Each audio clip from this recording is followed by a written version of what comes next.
정열의 소용돌이가 절정에 이르면 침묵이 찾아온다. 침묵은 소리나 감동의 부재가 아니다. 이를 완전히 표현할 줄 알았던 화가는 렘브란트뿐이었다. 풍요함에서 비참함으로 추락한 삶. 그가 그린 눈에는 세상을 직시하려는 정열이 숨어있다. 프랑스의 철학자 겸 작가인 장 그르니에는 화가 렘브란트를 이렇게 평했습니다. 안녕하세요. 아우긴의 사랑방입니다. 오늘은 기쁜 소식 한 가지를 말씀드립니다. 여러분의 성원으로 제가 드디어 유튜브 파트너가 됐습니다. 파트너가 되면 멤버십 제도를 활용할 수 있다고 합니다. 회원으로 가입하시면 보다 많은 특전을 드릴 수 있도록 좀 더 열심히 운영해 보겠습니다. 계속 응원하고 격려해 주시면 정말 감사하겠습니다. 잘 부탁드립니다.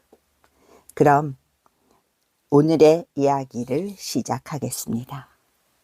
오늘의 사랑방 손님은 17세기의 위대한 작가 렘브란트입니다. 클림트는 한 점의 자화상도 남기지 않은 반면 렘브란트는 80여 점의 자화상을 그렸습니다. 자신의 생애를 그림으로 남긴 셈이죠. 고전주의 시대에 사실주의를 고집한 고독한 화가이자 빛과 어둠으로 화면 속 인물들의 내면까지 드러낸 인간 탐구의 귀재였던 렘브란트의 삶은 과연 어땠을까요? 렘브란트에 대한 평가는 다양합니다.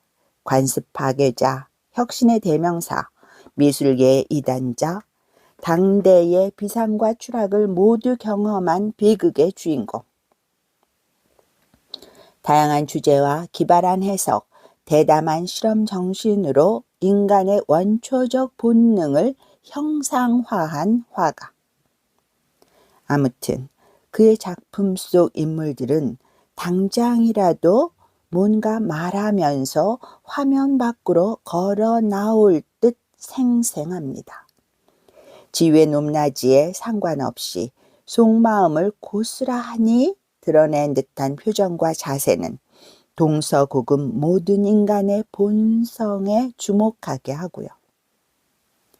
렘브란트는 1606년 네덜란드의 공업도시인 레이덴에서 9남매의 막내로 태어났습니다. 아버지는 제분업자였죠.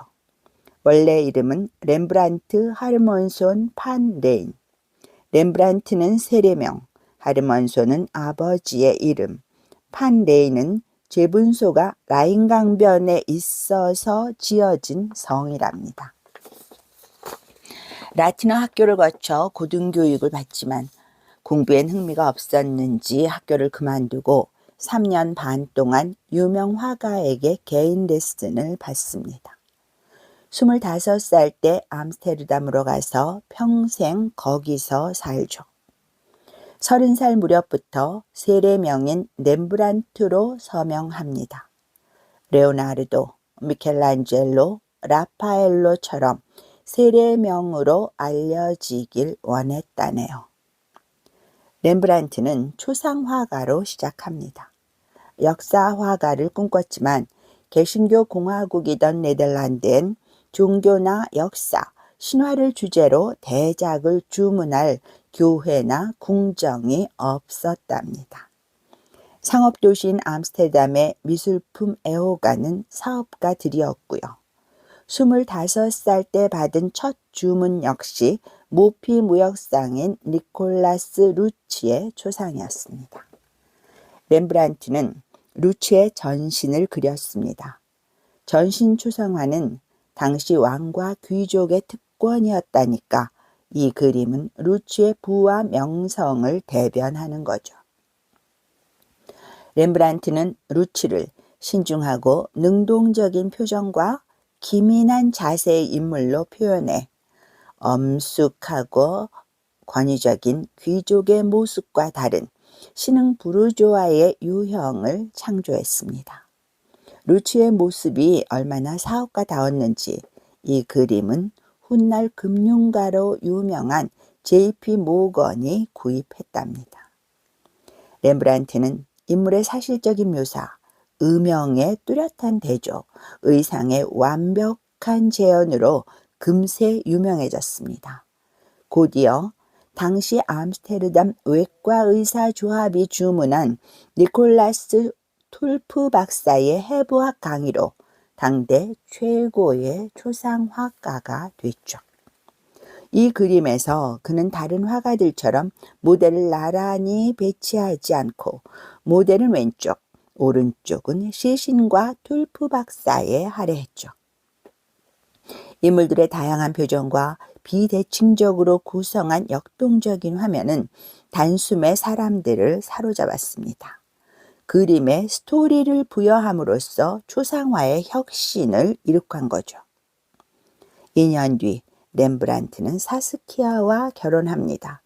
장인은 시장이고 삼촌은 유명한 화상이었습니다. 이때부터 30대 중반까지 렘브란트는 화가로서의 명성과 행복 모두를 거머쥐고 승승장구합니다. 렘브란트는 그러나 1942년 36살 때 인생의 전환점을 맞이합니다. 사랑하던 아내 사스키아가 아들 티투스를 낳은 지 9개월 만에 세상을 떠난 데다 일명 야경으로 불리는 프란스 바닌코크와 빌럼 반 루이텐부르크의 민병대라는 작품이 논란을 일으켰습니다. 가로 4m, 세로 3m에 달하는 엄청난 크기와 역동적인 장면의 이 그림은 현재 렘브란트의 대표작이자 세계 최고의 작품 중 하나로 평가받지만 당시엔 문제작으로 지목됐습니다. 등장인물 중 누구는 크고 밝게 나오고 누구는 어둡고 작게 나오자 몇몇이 불만을 제기한 겁니다. 일부에서 돈을 더 받았다는 소문까지 퍼져 궁지에 몰렸고요. 한동안 이 그림이 렘브란트의 몰락을 재촉했다고 알려진 이유입니다. 하지만 그런 소문은 사실이 아닌 것으로 밝혀졌습니다. 일부의 비난에도 불구하고 꽤 많은 사례금을 받았고 그림도 원래의 설치 장소에 걸렸다는 겁니다. 따라서 야경 이후 그의 추락은 사스키아 사망 후의 복잡한 사생활과 재테크 실패, 화단의 유행 변화, 타협을 모르는 성격이 더해진 결과라는 분석이 나왔습니다. 렘브란트는 사스키아가 죽기 3년 전 대규모 저택을 장만하느라 큰 빚을 졌는데 이걸 제때 갚지 못한 데다 아내의 사후, 아들의 유모와 사귀다가 가정부 쪽으로 옮겨가는 바람에 유모에게 소송을 당해 거액을 물었습니다. 이 일로 아내의 삼촌이던 화상의 눈밖에 났고 수집가들의 취향 또한 달라졌다는 겁니다. 1950년대 초반은 네덜란드와 영국의 전쟁으로 경제 불황도 심했고요. 결국 렘브란트는 사실혼 관계였던 가정부 핸드리케 스토펠스가 딸 코르넬리아를 낳은 지 2년 만인 1656년 6월에 파산합니다. 1662년엔 사스키아의 묘지터마저 팔 지경이었고요. 비극은 여기서 끝나지 않았습니다. 핸드리케와 아들 티투스 모두 그보다 먼저 세상을 떠났죠. 1669년 그가 눈을 감을 때 주위엔 아무도 없었습니다. 렘브란트의 인생 후반은 이처럼 추락의 연속이었습니다. 그러나 위대한 예술은 고난 속에서 태어나는 걸까요? 그가 1650년대부터 개발한 거칠고 투박한 화법은 화단과 고객의 반감을 샀습니다. 상식을 벗어났다는 거죠. 하지만 그는 상관하지 않았습니다.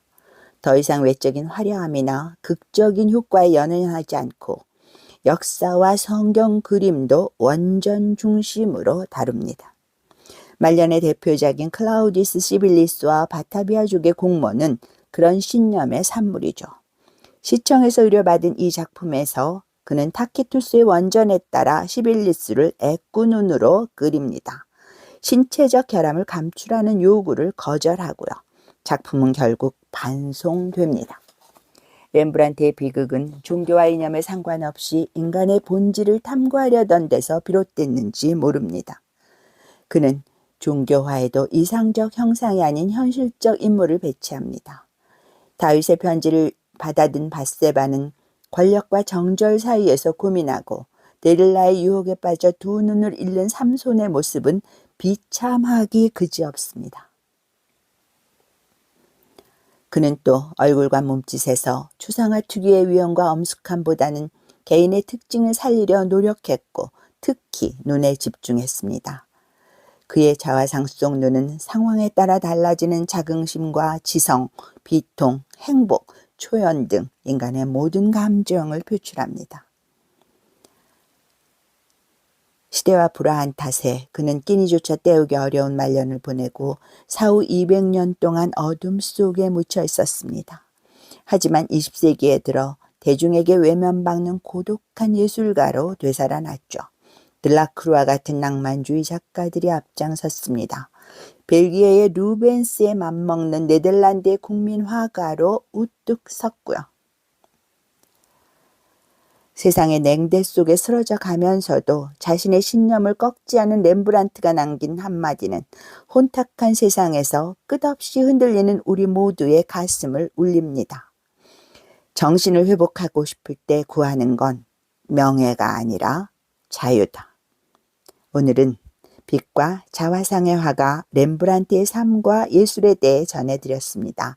구독과 좋아요, 알림 설정으로 응원해 주시면 큰 힘을 얻겠습니다. 감사합니다.